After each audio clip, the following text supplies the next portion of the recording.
নারায়ণগঞ্জের সিদ্ধিরগঞ্জে আদমজী ইপিজেডের অনন্ত অ্যাপারেলস লিমিটেডের একটি গুদামে ভয়াবহ অগ্নিকাণ্ডের ঘটনা ঘটেছে। ভোরে লাগা এই আগুন নিয়ন্ত্রণে আনতে ফায়ার সার্ভিসের ৯টি ইউনিটকে প্রায় ৩.৫ ঘন্টা কাজ করতে হয়েছে। আগুনে গুদামের ক্ষয়ক্ষতি হলেও হতাহতের কোনো খবর পাওয়া যায়নি। ভোর ৪টা আদমজী ইপিজেডের অনন্ত অ্যাপারেলস লিমিটেডের গুদাম থেকে হঠাৎই ধোঁয়া ও আগুনের শিখা বের হতে দেখে নিরাপত্তা কর্মীরা। মুহূর্তের মধ্যেই আগুনের লেলিহান শিখা ছড়িয়ে পড়ে পুরো গুদামে। ভোরবেলা কারখানার ভেতরে পর্যাপ্ত আলো না থাকায় এবং আগুন দ্রুত ছড়িয়ে পড়ায় পাশের কারখানায় কর্মরত শ্রমিকদের মধ্যে ছড়িয়ে পড়ে আতঙ্ক।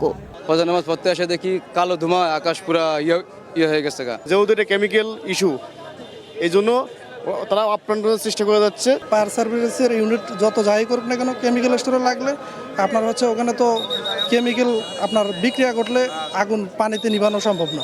টানা প্রায় 4 ঘন্টায় যে পানি দেওয়ার পরে প্রায় এখন হালকা হালকা আছে, তাও ফায়ার সার্ভিস দেরিতে আসছে, আর আসার পরে যে পানির লাইনগুলো আছে এই পানির লাইন থেকে পানি সরবরাহ পায়নি সহজে।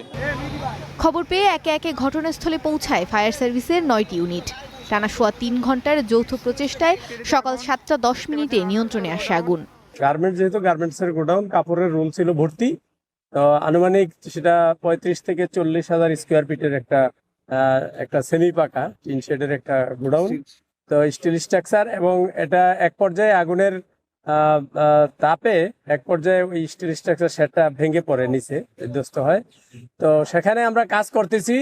আমাদের এখানে ইপিজেডের যে হাইড্রেন সিস্টেম বা এর আশেপাশে যে সমস্ত প্রতিষ্ঠানগুলো আছে, সেই প্রতিষ্ঠানের যে হাইড্রেন সিস্টেম আছে সেগুলো ইউজ করে, এবং আমাদের পানিবাহী গাড়ি দিয়ে, এবং আমাদের এখানে যে বড় ড্রেন আছে সেখানে আমাদের পাম্পও সেট করেছি আমরা।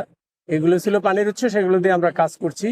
তো আমরা ৭টা ১০-এ আগুন আমরা নিয়ন্ত্রণে নিয়ে আসছি। এখন পর্যন্ত ক্ষয়ক্ষতির পরিমাণ এবং আগুন লাগার সুনির্দিষ্ট কারণ জানাতে পারেনি ফায়ার সার্ভিস।